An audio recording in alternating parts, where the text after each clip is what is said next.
Hi friends, आप देख रहे हैं विनोद जीएस गुरु चैनल। सबसे पहले तो हम ये बताना चाहेंगे कि जिस तरीके से एग्जामिनर और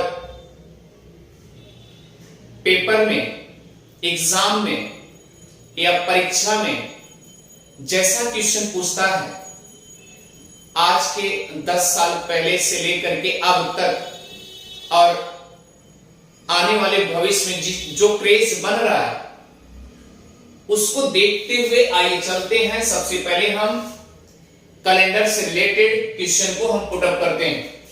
तो कैलेंडर से जैसे एग्जामिनर पूछता है कि ऑड डे कितने होते हैं, मंथ में पूछ सकता है और वर्ष में पूछ सकता है कि इस वर्ष में कितने ऑड डे, विषम दिन है।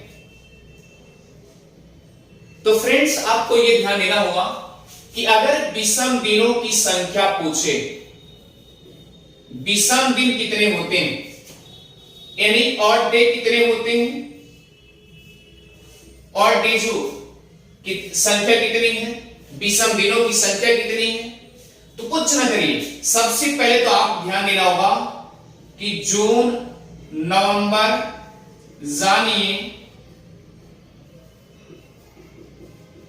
अप्रैल, सितंबर, 23, 28 दिन की बनी फरवरी,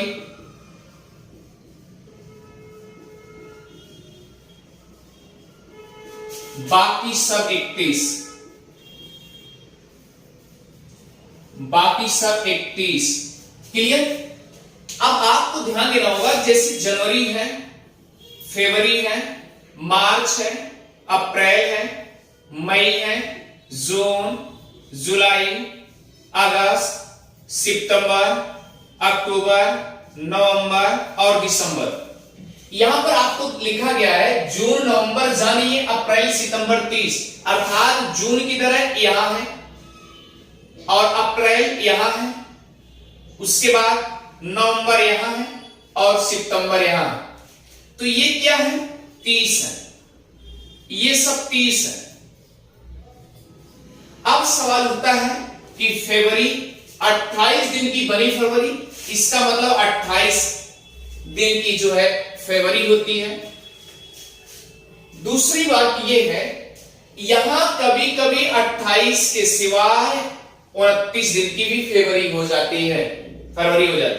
तो आपको यह ध्यान देना होगा कि हमारी पृथ्वी जो है एक चक्कर सूर्य का लगाती है 365 दिन 6 घंटा लगभग। एग्जैक्टली क्या है? 365 दिन 5 घंटा 48 मिनट है। क्लियर? एक चक्कर हो गया। दूसरा चक्कर 365 दिन 6 घंटा। तीसरा चक्कर 365 दिन 6 घंटा और चौथा चक्कर 365 दिन 6 घंटा लगाती। आप देखिए, चौथे चक्कर में ये क्या हो जाता है? टोटल 24 घंटा हो जाता है। अब जब 24 घंटा हो गया तो 24 घंटा बराबर क्या होता है? एक दिन। इसीलिए 365 में एक जोड़ देते हैं। अब ये 365 क्या है? आपका साधारण वर्ष है, जनरल ईयर, साधारण वर्ष है। और उसमें जब एक जोड़ देंगे तो क्या हो जाएगा? 366 दिन का हो जाएगा। तो जब 366 दिन का हो जाएगा तो आपका क्या हो जाएगा? लीप वर्ष हो जाएगा। अब ये सवाल उठता है कि लीप वर्ष वह होता है जो हर चौथे वर्ष एक दिन एक्स्ट्रा हो जाता है। अगर एक एक्स्ट्रा हो जाएगा, इसका मतलब ये है कि वो 4 से पूर्णतया कट भी जाएगा। ये भी शर्त है। जैसे आपने ले लिया 2020, 20 में 4 जोड़ेंगे तो क्या होगा? 24, 24 में 4 जोड़ेंगे तो क्या होगा? 28, 28 में 4 जोड़ेंगे तो क्या होगा? 32। अब ये 4 से सब कट जाएंगे, तो इसीलिए हर चौथे वर्ष क्या होता है? और जब 4 से पूर्णतया कट जाएगा, एक भी शेषफल ना बचे, तो वही लीप वर्ष होता है। क्लियर? इसका मतलब इसमें 4 से भाग देंगे और इसमें भी 4 से भाग देंगे, इसमें भी 4 से डिवाइड करेंगे, 4 से डिवाइड करेंगे, इसको भी 4 से डिवाइड करेंगे। इस तरीके से 4 से भाग देने पर हमारा शेषफल क्या बचेगा? 0। और जब 0 शेषफल बच जाए तो समझ लेना वह लीप वर्ष है। तो जो भी लीप वर्ष होगा वह एक दिन पूरा करने जा रहा है। इसीलिए इसमें देखो, इसमें कितने का अंतर है? 4 का अंतर है। इसका मतलब चौथा चक्कर यहां पूरा हो गया, फिर यहां से लेके यहां तक चौथा चक्कर पूरा हो गया, फिर यहां से लेके यहां तक चौथा चक्कर पूरा हो गया। इस तरीके से चौथे चक्कर में क्या हो जाता है? 24 घंटा एक बराबर एक दिन बढ़ जाता है। तो ये आपका लीप वर्ष हो जाता है। यही सीक्वेंस है। ये बात तो समझ में आ गई होगी। आइए आगे चलते हैं फ्रेंड्स। पहले तो अब दूसरी बात ये है कि आपको अच्छे से, कभी कभी एग्जामिनर कैसे पूछेगा कि मान लीजिए वो पूछ लिया कि एक चीज ध्यान दीजिएगा कि जनवरी में कितने दिन एक्स्ट्रा होंगे या विषम दिन होंगे। तो याद रखना, सोमवार, मंगल, बुध, बृहस्पति और शुक्र और शनि, उसके बाद रवि। 1 2 3 4 5 6 7। अब 7 से फिर इसका मतलब फिर सोमवार रिवाइज हुआ, सोमवार यानी 8वां दिन, ये सोमवार 8वां दिन, फिर वही रिवाइज। इसका मतलब यहां से लेके यहां तक 7 दिन, यानी कि 7 दिन से, यानी 7 दिन के बाद जितना दिन एक्स्ट्रा होगा वही आपका क्या होगा? विषम दिन होगा। तो 7 से, जैसे कोई पूछ ले कि 24 में कितने विषम दिन है, तो 7 से आपने भाग दिया। क्लियर? तो 7 3 21, 7 3 21 हुआ, यानी 3। ये आपकी क्या हो गए? विषम दिन हो गए।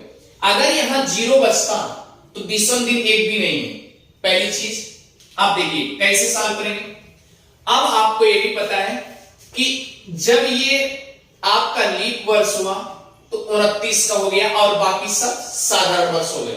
क्लियर? 28 का। अब ध्यान देने योग्य बात यह है कि जब हमने बताया कि जून, नवंबर, जनवरी, अप्रैल, सितंबर 30, 28 दिन की बनी, फरवरी बाकी सब 31।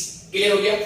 तो इसका मतलब सब 30 के हैं और ये क्या हो जाएगा? 31, ये भी 31 और ये भी 31 और ये भी 31 और ये भी 31 और ये भी 31 और ये भी 31, यानी सब देखिए। तो आपसे कभी कभी ये भी पूछा जा सकता है, थोड़ा सा दिमाग लगाने योग्य बात है कि यहां जुलाई और अगस्त सेम, देखिए जुलाई और अगस्त एकदम पड़ोसी क्या है?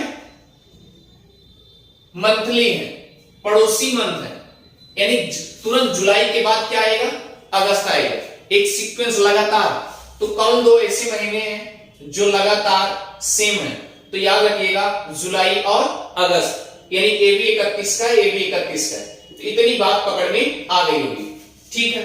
अब ये पूछ सकता है कि विषम दिनों की संख्या, यानी कोई इसमें से कोई महीना उठा लेगा और उसके बाद पूछेगा इसमें विषम दिनों की संख्या कितनी है।